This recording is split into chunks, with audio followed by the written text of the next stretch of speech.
Right. First, I'll tell you the motivation why I did this event.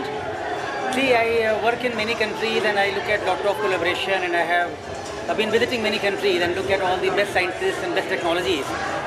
What I feel like always is important for our student and scientists to get trained in this area and try to reach to a similar platform what people do at Harvard, Stanford, MIT, and all the top labs in the world. So advances in proteomics technology, APT, is meant to bring all the recent advances in this field so that all my students here and scientists here can try to get those training and try to use the skill what they have to empower them for doing research. So first of all, motivation was to really empower people and train people and make the good strong foundation for our country. And when I started doing that, then I think our entire, should I continue or should I continue?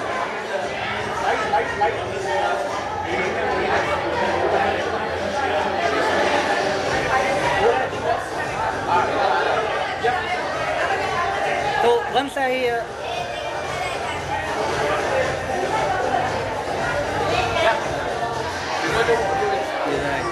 should I do later on? It's a very interest among the students, among the participants, and lot of scientists and collaborators, clinicians, as well as the industry heavily supported this event. So of course, it was in my mind already a big hit because we have 16 countries, people participating in this event, scientists coming from almost 90 scientists from 16 countries, and several hundred and thousands of students and participants are here. So it was a good satisfaction and a big hit in a way that to begin with. But I feel very satisfied that how the response are coming now, and let's hope that this is going to be useful for many collaborations to come. Many of the scientists who are coming here, they will open up new projects, new opportunities for us in the future. So let's hope for the best from the EPT for the future activities.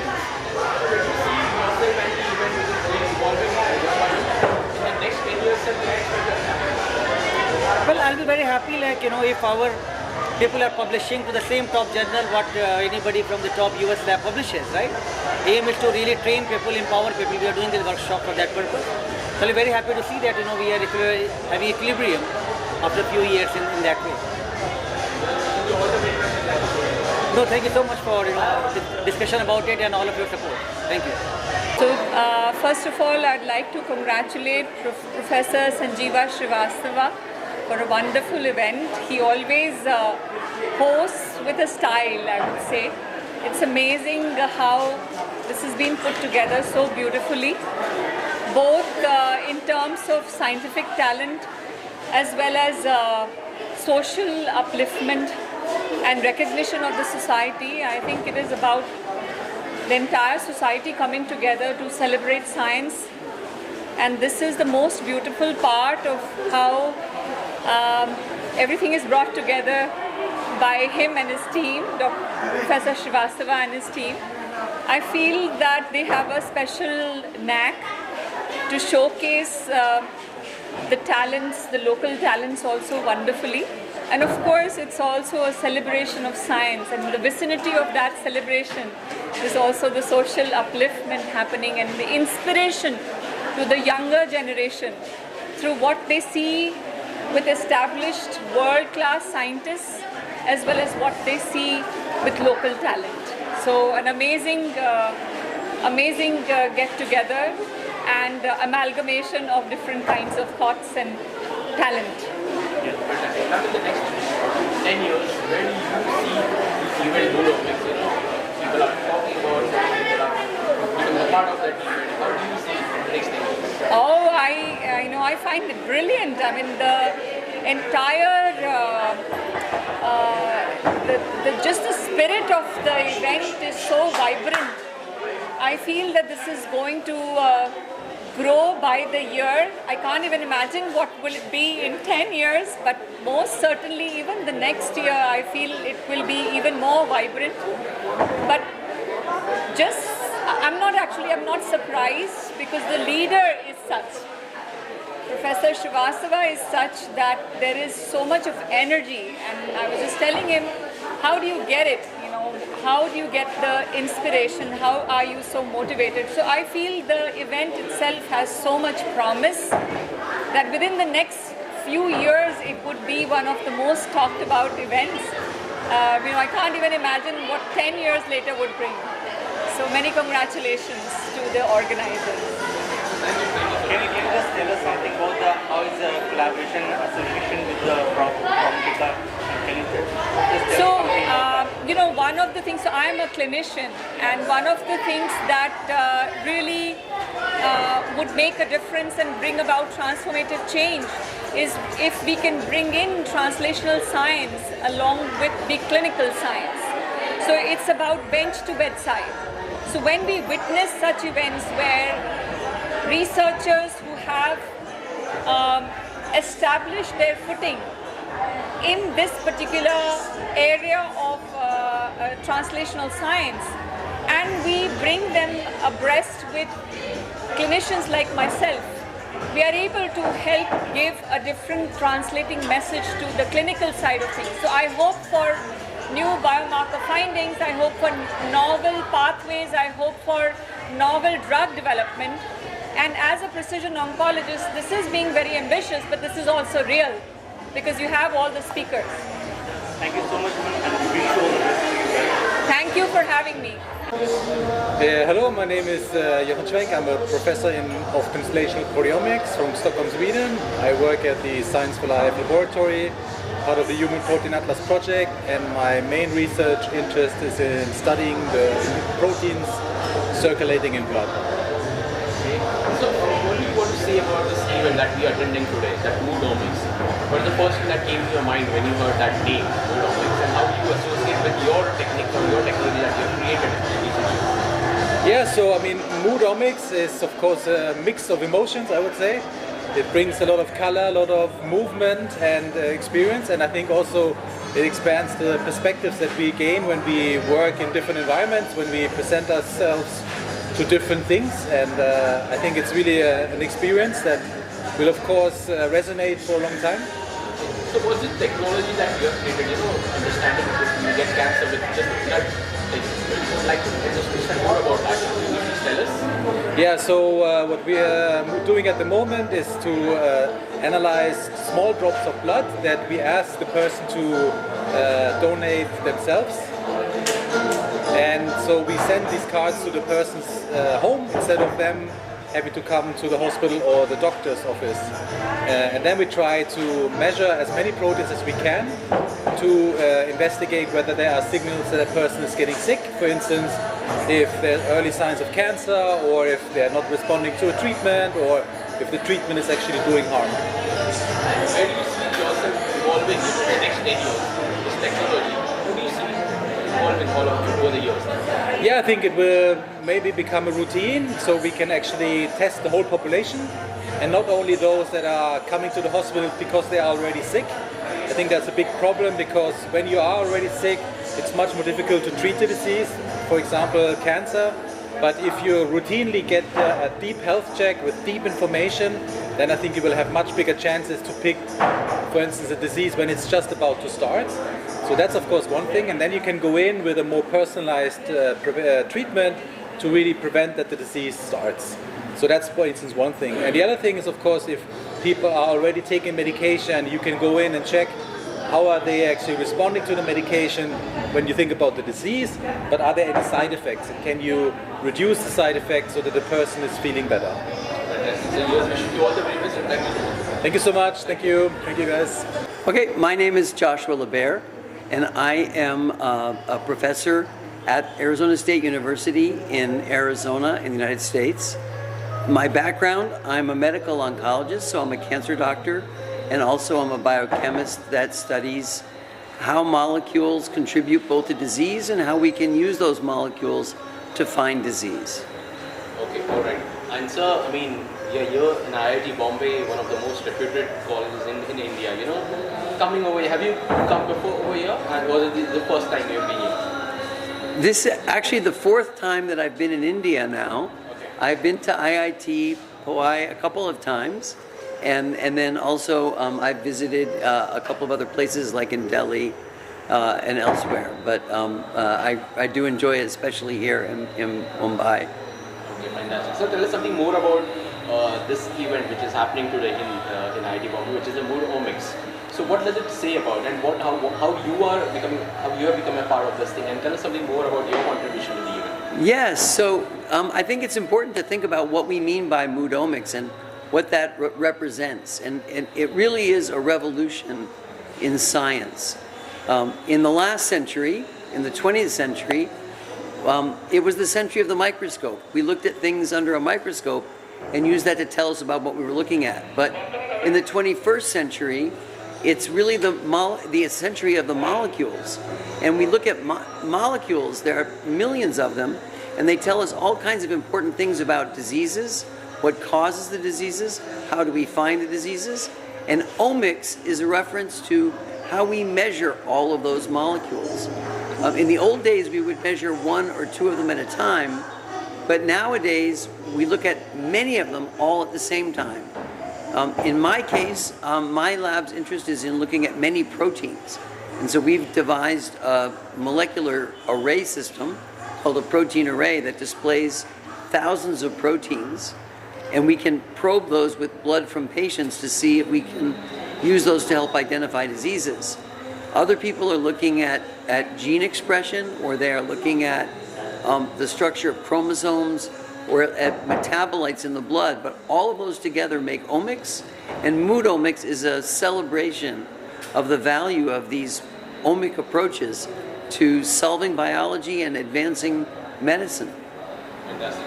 So in the next 10 years, where do you see this technique, I mean, in India, in world, how it's going to develop more and more, helping people all around? Yeah, so mood omics is going to change the way medicine is practiced in the next 10 years. In the old days, when I was first trained as a cancer doctor, there was only one diagnosis of breast cancer. It was ductal carcinoma of the breast. And there was really one therapy for it. Nowadays, we already know there are 5 at least, and maybe more like 10 different subvarieties. And we're already employing that in which drugs to use for patients and how to treat them best. In the next 10 years, that's going to get even better. We're going to get even more specific about identifying diseases, understanding the medical causes, and then coming up with therapies that very selectively treat those. Already, we are seeing decreases in mortality among many cancers because of all these molecular therapies, and I think that's going to continue even more. So I think this whole mood omics is really going to contribute to huge advances in medical therapy. Fantastic. Yours, wishing you all the very best, and thank you so much. Thank you so much. My name is Dr. Bipin Nair. I am the head of our School of Biotechnology at Amrita University in Kerala, and I'm also the Dean for Life Sciences at Amrita University. So I've known Dr. Sanjeeva Srivastava for a long time, and the idea of being here at this conference is to just get updated and also contribute to the deliberations that are going on over the past 4 days. Thank you. Fantastic. So in short, I mean, जो normal जो जनता है उनको आप क्या बताएंगे about mood omics? What is this exactly, and how people can understand this is something that it is being planned in IIT Bombay this time? So mood omics is just an expansion of omics technologies जिसे कहते हैं proteomics, metabolomics, transcriptomics, genomics.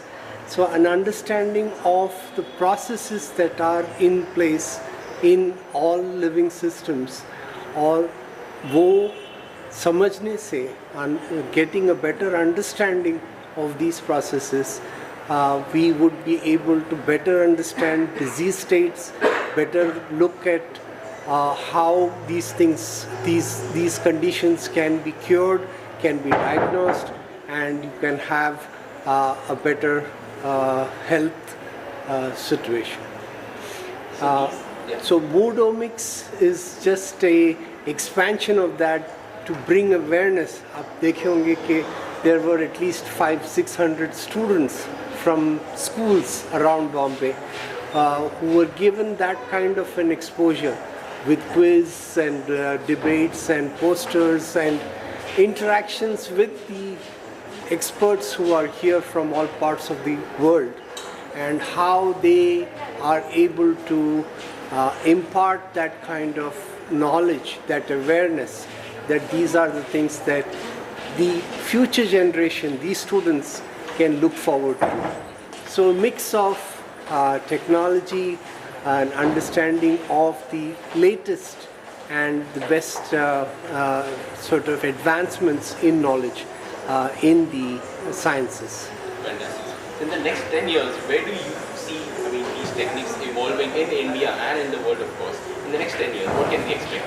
So India has taken very rapid strides, a very aggressive sort of approach to see that India is also among the top nations as far as advancements in these technologies is concerned in terms of life care, because, for example, the government of India through its Department of Biotechnology has introduced what is called a Bio E3 policy, that's looking at the economy, looking at employment, looking at the environment, and seeing how we can incorporate, how we can depend on, how we can encourage, how we can inspire all the institutions in India, all the research institutes, and bring about that kind of a collaborative network that can help India to also be among the advanced nations as far as healthcare.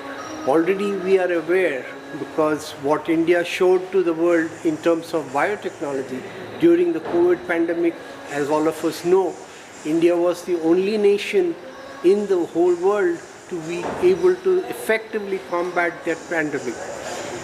India was also the first nation in the world to be able to have vaccination for the entire population.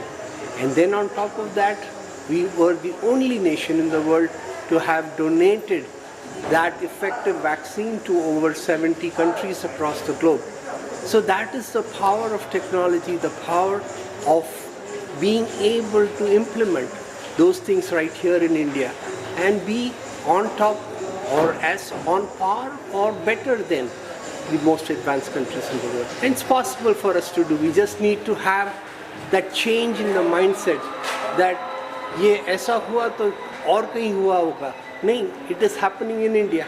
It is, as you said, in the next 10 years, we can see India to be, in the words of our Prime Minister Narendra Modi, Viksit Bharat by 2047. That's what is. Just wishing you all the very best and thank you so much. Thank you so much. All right, so thank you for the interview. My name is Bernd Wolscheid. I'm from the Institute of Translational Medicine at ETH Zurich, and I got invited by Dr. Sanjeeva to present at your awesome symposium over here, APT 2025. Okay. So what is this event all about in your own little words that people can actually understand? What is this more Omics and what are the technologies that we are going to see today and what we have seen? This is an awesome event. Dr. Sanjeeva is organizing now for a number of years. It brings together the community, the worldwide community interested in omics technologies. It allows us to connect not only with Indian scientists, but also, as we saw in the morning, with the next generation of scientists. So that was actually quite amazing. All the school kids which came over, and we gave a number of TED Talks in the morning to kids from different schools. I had a number of discussions afterwards and got them excited about the technology, about the impact of the technology, and how we can take the technology to the next levels for the benefit of patients. Any specific specialization that you like over here? Any specific technology that you want to share with us? What's the best thing about this particular event that you are doing? Yeah, certainly. I mean, the event is focused on also proteomic technologies as one of the omic technologies. And as you saw from the presentations of Stephen Pennington and also from Josh LeBaire, it's about cancer, it's about eventually finding new biomarkers. It's about the idea that we can take technology into the clinic and for the benefit of patients. Thank you so much. All the best. Thank you. Thank you. Namaste. मेरा नाम Dr. Rashmi Rana and I'm from Sargangaram Hospital, New Delhi, India. So basically we are working on brain tumor. So brain tumor एक दिमाग का बीमारी होती है जिसमें दिमाग में गांठ होती है. So हमने सोचा कि अपना प्रोटियोमिक्स जो ये कॉन्फ्रेंस भी APT advance proteomics technology as a proteomics person, why not we doing this as a early detection biomarker? So we find out there is one biomarker that is called galectin-3 binding protein, and that can detect brain tumor in plasma at early stage. And that we have been patented through our government of India, and we have published couple of articles in this. So now we are hoping we can detect brain tumor using plasma samples before any surgery or any clinical management of the brain tumor. And coming to this conference, I would like to thank Professor Sanjeeva Srivastava, who given me this opportunity to meeting eminent professor like Judith from Harvard, Medical School. She is working on neuroscience, and other, eminent professor around the world. And Professor Sanjeeva always having a, Moodomics, proteomics, and fun here, science plus cultural things, and we enjoyed. Thank you, Professor Sanjeeva and IIT. Thank you so much. Namaskar. Oh, hello. My name is Professor Graham Ball, and I'm the founder and Chief Scientific Officer of a company called Intelligent Omics. Our company looks at the power of measurement of molecules within the human body and using the power of AI. And from that we can identify the key things that make a disease tick. And from that we can also identify diagnostics that help us detect disease earlier. Okay. So this event that we are attending today, Omics, how do you relate to this, and what is the first thing that came to your mind when you heard the name? So this is really an interesting event because it blends the thrill of science, but also it brings about culture. Many scientists have to have an artistic side as well.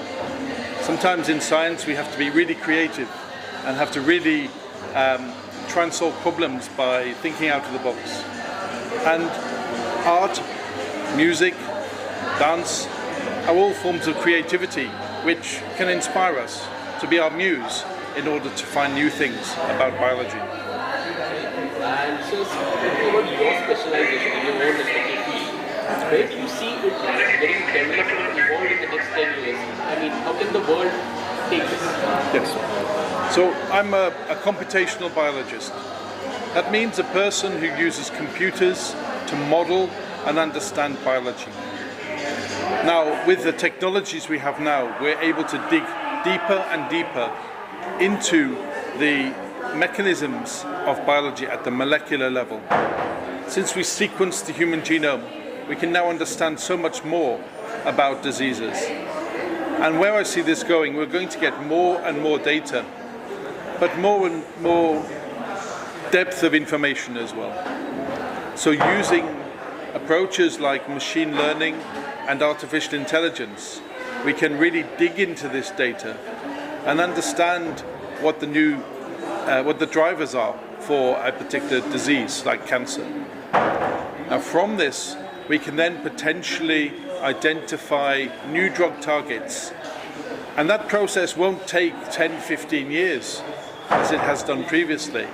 That process maybe will take 2 or 3 weeks. So we can rapidly get to new treatments that are effective and that are screened using the power of IT and the power of machine learning. Fantastic. So here's wishing you all the very best, and thank you so much. Thank you. Yeah. My name is Judith Steen. I am an associate professor at Harvard Medical School, and I study how your brain ages and how it ages badly in some conditions. When I was growing up, my amamma lived with us, and she had Alzheimer's research. Can I start again? Okay, sorry. So my name is Judith Steen, and I am a professor at Harvard Medical School, and I study neurodegeneration. And as a child, I grew up with my amamma being in the house with Alzheimer's disease, and it affected me a lot. I saw her lose the person she was, and I saw how difficult it was for my mother as well, to see her mother forget who she was. And over time this stayed with me, and I decided that I would like to do something to study this disease and understand how we can keep our brains healthy as we age without forgetting who we are and without forgetting our family around us. When you heard the name Omics for the first time, Yes. what were your thoughts and what did you relate to the event that we have? When I first heard of Omics and the fact that there was art involved, I was excited because I have danced my whole life, and I dance for exercise, and I think it's a very good part of my life that keeps my brain healthy, because to remember all the steps and to use your body every day in exercise or every week is incredible. And I love music and I love art, and I asked my children to also participate, so it's very important to me. Right. Talking about the aging thing that you are studying and you have already, where do you see this evolving in the next 10 years all over the world specifically? I think in the next 10 years there will be cures for the disease. The question will be how fast will we be able to get it to the clinic. The issue is that Alzheimer's disease and other neurodegenerative disease studies take a long time to do clinical trials because you have to watch the progression of disease, and we're still trying to find the earliest biomarkers to identify the disease before your brain starts shrinking or deteriorating, and I think that's the biggest challenge.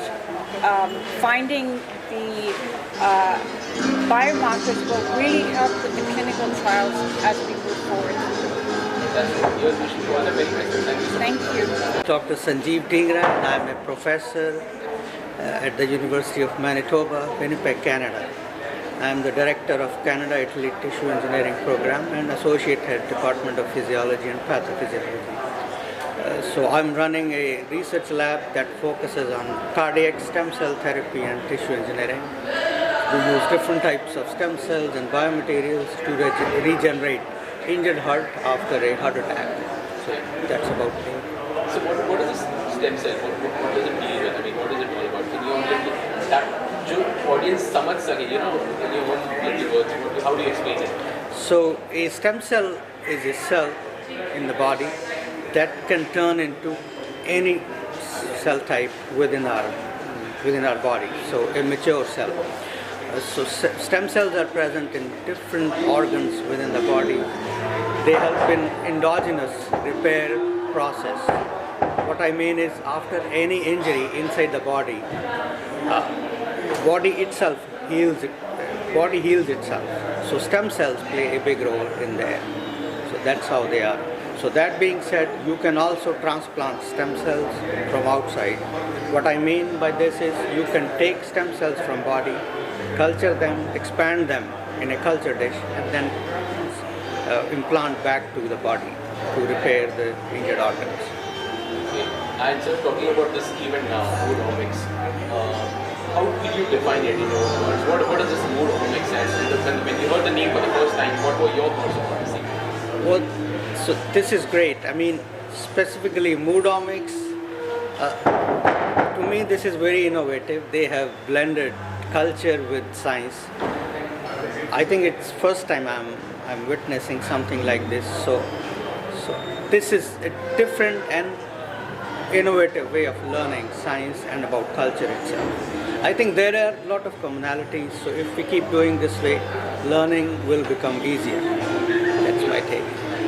You also are very specialized in cardiovascular disease.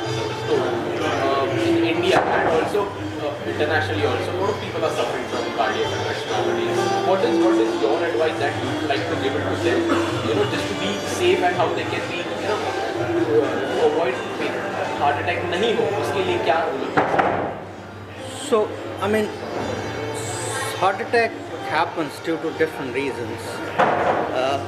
Sometimes it's genetic, sometimes it is because of physical factors around us, diet, and each and every person is different. Our body behaves and reacts differently to different situations, different things. So your question was, how can we avoid it? I think watch your diet, exercise, even if it's 30 to 40 minutes in a day, that helps us. Lifestyle, don't get stressed out. I mean, it's easy to say, but it's hard to maintain that lifestyle. So I would say don't pay attention to minute details on your day-to-day basis. Right? So that's the way to avoid heart attack. And finally, on an ending note, the technologies that we can see now that is being presented over there, in the next 10 years, what can we expect? I mean, how can these technologies help the world in a way? Oh, yeah. So I think we are in that time where technology, you'll see significant growth in the next 5 to 10 years. Because I'm a stem cell expert, I'll talk about that. So where this whole thing is going, within 10 years from now, you'll be able to treat a patient in a personalized way. What I'm saying is you can get stem cells from chemist shop or pharmacies. The doctors should be able to prescribe a particular cell type that works for any particular patient. So to me this is quite revolutionary and this is going to happen. Just wishing you all the very best. Thank you so much. Thank you very much. This is Arun Wita. I'm a professor at the University of California, San Francisco in the United States. And I'm here to talk about the work in my laboratory where we try to develop new therapies for blood cancers using proteomics as a starting point. And the event today, we're here for the Advanced Proteomic Technology Conference organized by Dr. Sanjeeva Srivastava, and here the Mood Omics event, which is really a confluence of culture and science and emphasizing cooperation and advances in India and how we can work together around the world. Fantastic. So what is this term Mood Omics? When you hear it for the first time, what were your thoughts? What is it? So, yeah, that's okay. Oh, it's okay. Okay, good. Audio's okay. So in this case, what says to me is the omics is basically, this is a scientific term, is how we study all the different molecules and things inside our body at multiple different levels. We talk about mood, this is the emotion, right? This is what people feel. This is how we connect science and feeling, science and emotion, science and culture. So I think that's really what this event signifies. That you guys are talking today about over here. Tell us something more about those ideas or those techniques that people can actually get to know more about this thing. Sure. So basically, what we do in my laboratory in particular is what we try to discover is new ways to treat patients with blood cancers.